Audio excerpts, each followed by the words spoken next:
সুপ্রিয় BCS preliminary পরীক্ষার্থী বন্ধুরা, আসসালামু আলাইকুম। আমি এম মোস্তফা কামাল আজ আপনাদের সাথে আছি 42nd BCS preliminary English language পার্টের কোশ্চেন অ্যানালাইসিস করবার জন্য। আমরা এখানে মূলত English 42nd BCS preliminary English, এটা ছিল স্পেশাল ফর ডক্টরস, ডক্টরের জন্য স্পেশাল বিসিএস ছিল। এখানে টোটাল মার্কস ছিল 20, এর মধ্যে ইংলিশ ল্যাঙ্গুয়েজ থেকে ছিল 16। আমরা এই 16 কোশ্চেনের অ্যানালাইসিসে যাব। আমরা একটা স্ক্রিন শেয়ার করেছি, দেখেন এখানে প্রথম যে কোশ্চেনটা রয়েছে সেখানে বলা হয়েছে what is the correct indirect form of he said you had better see a doctor. He said you had better see a doctor, অর্থাৎ তোমার বরং ডাক্তার দেখানো ভালো। এটি একটি ব্যতিক্রম ইনডিরেক্ট স্পিচ। সাধারণ নিয়মের মধ্যে আমরা সাধারণত এই ধরনের ইনডিরেক্ট স্পিচটা দেখি না। এটা মূলত আমাদের সেন্স অনুযায়ী করতে হবে, অর্থাৎ you had better see a doctor, তোমার বরং ডাক্তার দেখানো ভালো, অনেকটা পরামর্শের মতো। অর্থাৎ এখানে অনেকটা পরামর্শ দেওয়া হচ্ছে, you had better see a doctor. তাহলে পরামর্শ যখন দিই তখন আমরা এটা অ্যাডভাইস বোঝায়। ইম্পারেটিভ সেন্টেন্সের ইনডিরেক্ট স্পিচ যেভাবে করতে হয় আমাদের সেভাবে করতে হবে। এখানে দ্যাট থাকবে না, অর্থাৎ he advised him to see a doctor. উত্তর হলো ক, he advised him to see a doctor, অর্থাৎ রিপোর্টিং ভার্বটা হবে অ্যাডভাইসড, কারণ পরামর্শ দেওয়া বুঝাচ্ছে। ইনভার্টেড কমা উঠে গিয়ে টু হবে, হ্যাঁ, তারপর মূল ভার্ব থেকে শুরু করে শেষ পর্যন্ত হবে। এখানে কোশ্চেন হতে পারে যে হি অ্যাডভাইসড হিম, এই হিমটা কোথা থেকে গেল? আমাদের প্রশ্ন হতে পারে যে এই যে এখানে হিমটা রয়েছে, এই হিমটা কোথা থেকে হলো? আমি একটু আন্ডারলাইন করে দেখাচ্ছি, দেখেন এখানে হি সেইড, এখানে সেইডের পরে রিপোর্টিং ভার্বের অংশে কোনো অবজেক্ট নেই। আমরা জানি সেকেন্ড পারসন থাকলে সেটি অবজেক্ট অনুসারে পরিবর্তিত হয়। অবজেক্ট নেই, তাহলে ইউটা আসলে সেন্স অনুযায়ী যেটা এখানে কাউকে না কাউকে বুঝিয়েছে। You had better see a doctor, third person কাউকে। তিনি বললেন যে তোমার ডাক্তার দেখানো উচিত। হ্যাঁ, সেখানে যেরকম থাকতো হি সেড টু মি, যদি থাকতো এখানে হি সেড টু মি, তাহলে বলতাম he advised me to see a doctor. এখানে যদি সেইডের পরে টু মি থাকতো তাহলে তো he advised me to see a doctor. এখানে যেহেতু সেইডের কোনো অবজেক্ট নেই, এই কারণে মূলত অর্থ যে একটা অবজেক্ট ধরা হয়েছে সেন্স অনুযায়ী। এখানে হিম, মি, দেম যাই বলেন, হিম, হার একটা অবজেক্ট ব্যবহার করলেই হবে।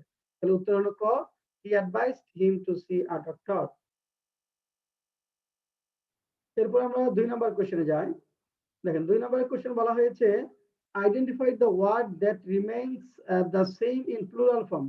প্লুরাল ফর্মে সেম থাকে এরকম একটা, এখানে আছে ডিয়ার, হর্স, এলিফ্যান্ট, টাইগার।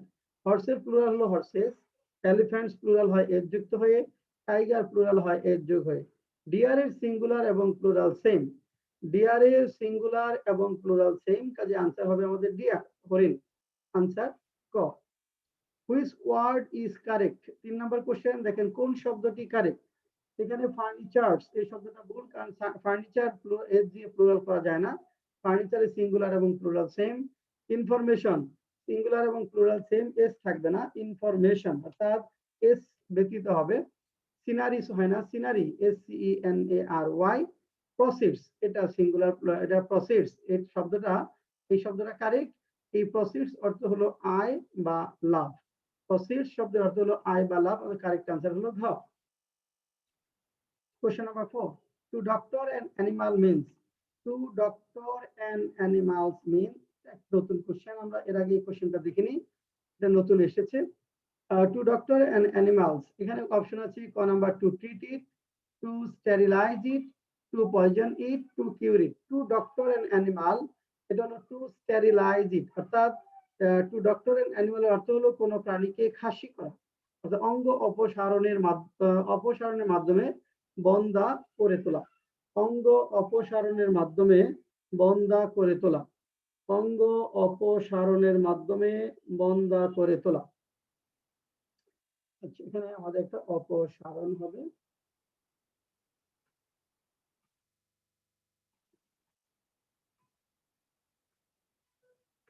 দেখেন তাহলে টু ডক্টর অ্যান অ্যানিমাল আসলে কোনো প্রাণীকে খাসি করা, মানে অঙ্গ অপসারণের মাধ্যমে বন্ধা করে তোলা। তাহলে next question number 5। The word flying in the sentence, look at the flying bird. উড়ন্ত পাখির দিকে তাকাও। এই যে ফ্লাইং শব্দটা আমরা এখানে আন্ডারলাইন করে দেখাচ্ছি, অর্থাৎ এই সেন্টেন্সে ফ্লাইং বলতে আসলে কি বোঝাচ্ছে? Look at the flying bird, উড়ন্ত পাখির দিকে তাকাও। উড়ন্ত পাখিটি কি অবস্থায় আছে? উড়ন্ত অবস্থায়। তাহলে ভার্বের সঙ্গে আইএনজি যুক্ত ফর্ম যখন অ্যাডজেক্টিভের মতো অর্থ প্রকাশ করে তাকে বলা হয় পার্টিসিপল বা প্রেজেন্ট পার্টিসিপল। ভার্বের সঙ্গে আইএনজি যুক্ত ফর্ম যখন অ্যাডজেক্টিভের মতো অর্থ প্রকাশ করে তাকে বলা হয় প্রেজেন্ট পার্টিসিপল। তার মানে এখানে আনসার হলো আমাদের পার্টিসিপল, উত্তর খ। এটা হলো আমাদের আনসার হলো পার্টিসিপল, উত্তর খ।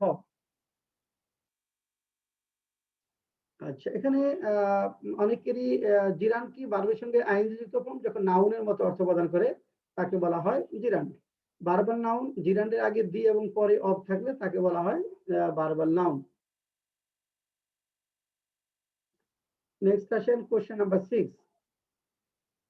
Identify the determiner in the sentence. Bring me the book. আমাকে bring me the অর্থ বইটি আমার কাছে নিয়ে এসো। এই যে এখানে that book, তাহলে এই দ্যাটটা হলো ডিটারমিনার। দ্যাট বুক নাউনকে মডিফাই করেছে, এই বাক্যে ডিটারমিনার হলো দ্যাট। এই বাক্যে ডিটারমিনার হলো দ্যাট। যদি বলতো যে এখানে দ্যাটটা কোন পার্টস অফ স্পিচ হিসেবে ব্যবহৃত হয়েছে, পার্টস অফ স্পিচের কোশ্চেন বললে এই দ্যাটটা বলতেন অ্যাডজেক্টিভ, কারণ বুক নাউনকে মডিফাই করতে হবে, adjective. Next question 7. What is the meaning of mask? What is the meaning of mask? M-U-S-K, মিনিংটা চেয়েছে। মাস্ক মানে হলো a substance used in making perfume. A substance used in making perfume, অর্থাৎ perfume use করার ক্ষেত্রে দেখেন তাহলে what is the meaning of mask? মাস্কের মিনিং হলো এ substance used in making perfume, অর্থাৎ কড়া সুগন্ধিযুক্ত পদার্থ যা পারফিউম তৈরিতে ব্যবহৃত হয়। কড়া সুগন্ধিযুক্ত পদার্থ যা what is the meaning of mask? মাস্কের মিনিং মাস্ক হলো কড়া সুগন্ধিযুক্ত পদার্থ যা পারফিউম তৈরিতে ব্যবহৃত হয়। আনসার হলো গ, এ substance used in making perfume. Question number 8. Go and catch the falling star. Here the falling, falling মানে হলো পড়ন্ত তারকা। এখানে ফলিংটা স্টার নাউনটাকে মডিফাই করছে, তাহলে এই ফলিংটা হলো আমাদের এখানে অ্যাডজেক্টিভ। গ নাম্বার উত্তর। এই ফলিংটা হলো আমাদের এখানে অ্যাডজেক্টিভ, কারণ এটা মূলত মডিফাই করেছে এই স্টার নাউনটাকে। Hasan has read most of the dash of Shakespeare. Shakespeare দেখেন এখানে ওয়ার্কস, কারণ এখানে মোস্ট অফ দা আছে, most of the countable uncountable উভয় ক্ষেত্রে ব্যবহৃত হতে পারে। মোস্ট অফ দা ওয়ার্কস সাহিত্যকর্ম। Hasan has read most of the works of Shakespeare. Hasan শেক্সপিয়ারের অধিকাংশ সাহিত্যকর্ম পড়েছে। হাসান শেক্সপিয়ারের অধিকাংশ সাহিত্যকর্ম পড়েছে। Has read the most of the works of Shakespeare, এখানে যদি প্লেস থাকতো সেটা হতে পারতো। Question number 10. Fill in the gap with correct form of verb. Correct form of verb. এটা the police dash informed yesterday. Police yesterday আছে, আমাদের first simple tense হবে। the police শব্দটা প্লুরাল, তাহলে the police were informed yesterday, অর্থাৎ পুলিশকে গতকাল জানানো হয়েছিল। পুলিশকে গতকাল জানানো হয়েছিল, তাহলে were হবে পুলিশ প্লুরাল হিসেবে ব্যবহৃত হয়, যেহেতু yesterday আছে আর না হয়ে were হবে। উত্তর হলো ঘ। If I were you, I dash take the money. আমি যদি তুমি হতাম তাহলে টাকাটা নিতাম। if যুক্ত অংশটা অসম্ভব কল্পনা বুঝালে বি ভার্ব were হয় এবং অপর অংশে উড বসে। If I were you, I would take the money. আমি যদি তুমি হতাম তাহলে টাকাটা নিতাম। If I were you, I would take the money. would হবে would plus মূল verb. Would you please find out Bangladesh dash the map? এখানে প্রিপোজিশন চেয়েছে। Would you please find out Bangladesh on the map? Would you please find out Bangladesh on the map? কোনো কিছুর পৃষ্ঠা হবে, কোনো কিছুর পৃষ্ঠা বোঝাতে কোনো কিছুর পৃষ্ঠা বোঝাতে অন হয়, কোনো কিছুর পৃষ্ঠা বোঝাতে অন হয়, কোনো কিছুর পৃষ্ঠা বোঝাতে অন হয়। Liza had given me to dash. এখানে দেখেন লিজা হ্যাড গিভেন, এখানে আছে পেয়ার অফ জিন, পেয়ার্স অফ জিন, pair of jeans, pairs of jeans. এখানে পেয়ার শব্দটা প্লুরাল, পেয়ার শব্দটি প্লুরাল, কাজে পেয়ারের সঙ্গে এর যোগ হবে না, তারপরে জিন্স হবে, পেয়ার্স এর সঙ্গে এর যোগ হবে না। উত্তর হলো গ, পেয়ার অফ জিন্স। পেয়ার শব্দটা প্লুরাল, কাজে প্লুরালের সঙ্গে আরেকটা এর যোগ করে প্লুরাল করা যাবে না। 14. Giving someone cold shoulder. Giving someone cold shoulder, এখানে কোল্ড শোল্ডার মানে কাউকে উপেক্ষা করা, অবজ্ঞা করা। গিভিং সামওয়ান কোল্ড শেল্টার মানে হলো উপেক্ষা করা বা অবজ্ঞা করা। Two ignore somebody, two ignore somebody. Identify the correctly spelled one, correctly spelled one say caesarean মানে হলো CAESAREAN, CAESAREAN, cesarean. Question number 16. What is the function of a topic sentence? Topic sentence এর ফাংশনটা কি? Topic সেন্টেন্সের মূল কাজ হলো to present the main idea, অর্থাৎ ওই মেইন আইডিয়াটা কি বোঝাচ্ছে, অর্থাৎ একটা রিডিং প্যাসেজের মূল আইডিয়াটা কি সেটা টপিক সেন্টেন্সে নিয়ে আসা হয়। তাহলে to present the main idea. তাহলে what is the function of a topic sentence? এটা মিনিংটা হলো to present the main idea. Answer হলো গ নাম্বার। এবার আসেন কোশ্চেন অ্যানালাইসিসে যদি যাই, আমরা দেখি 1 নম্বর কোশ্চেনটা ডিরেক্ট এন্ড ইনডিরেক্ট স্পিচ, 2 নম্বরটা নাম্বার এন্ড জেন্ডার, 3 নম্বর কারেকশন, 4 নম্বর মিনিং, 5 নম্বর ইনফিনিটিভ পার্টিসিপল জিরান্ড, 6 নম্বর ডিটারমিনার, 7 নম্বর মিনিং, 8 নম্বর পার্টস অফ স্পিচ, 9 নম্বর কারেকশন, 10 নম্বর কারেকশন, 11 নম্বর কন্ডিশনাল সেন্টেন্স, 12 নম্বর পার্টস অফ স্পিচ, 13 নম্বর কারেকশন, 14 নম্বর ইডিয়ম, 15 নম্বর স্পেলিং, 16 নম্বর মিসসেলেনিয়াস।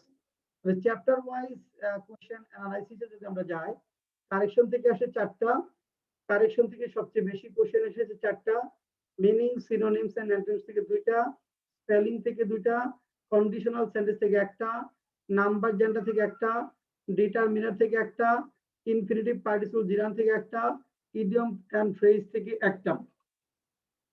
তারপর পার্টস অফ স্পিচ থেকে 1টা, ডিরেক্ট এন্ড ইনডিরেক্ট স্পিচ থেকে 1টা, মিসসেলেনিয়াস ম্যাটার থেকে 1টা। এই হলো আমাদের টোটাল 16টা কোশ্চেন।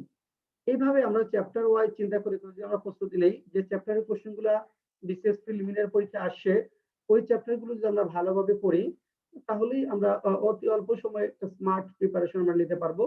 আপনার সবকিছু পড়বার দরকার নেই, সিলেবাসটা যে আপনি কতটুকু কভার করতে হবে এই ধারণাটা সবার আগে থাকতে হবে। এখানে আননেসেসারি সিলেবাস বিগ করলে পরীক্ষার আগে আপনি কভার করতে পারবেন না। এই জন্য কোন থেকে কোথা থেকে কোন পর্যন্ত পড়তে হবে এই জিনিসটা আপনাদের প্রথমে জানতে হবে, কোনগুলো বাদ দিতে হবে বা কোনগুলো অত বেশি দরকার নেই সেগুলো ইলিমিনেট করে আগাতে হবে। এভাবে আমরা আপনাদের সাথে প্রত্যেকটা কোশ্চেনের বিসিএস প্রিলিমিনারি কোশ্চেনের ভিডিও অ্যানালাইসিস নিয়ে হাজির হব। এর পরবর্তীতে আমরা আরেকটি নতুন ভিডিও নিয়ে আমরা আপনাদের সাথে আসব। যারা আমাদের চ্যানেলটা সাবস্ক্রাইব করেননি তারা চ্যানেলটা সাবস্ক্রাইব করতে পারেন। আমাদের চ্যানেল হলো YouTube channel Mostafa Kamal sir. এখানে ইউটিউব চ্যানেল আমাদের @মোস্তফা কামাল স্যার।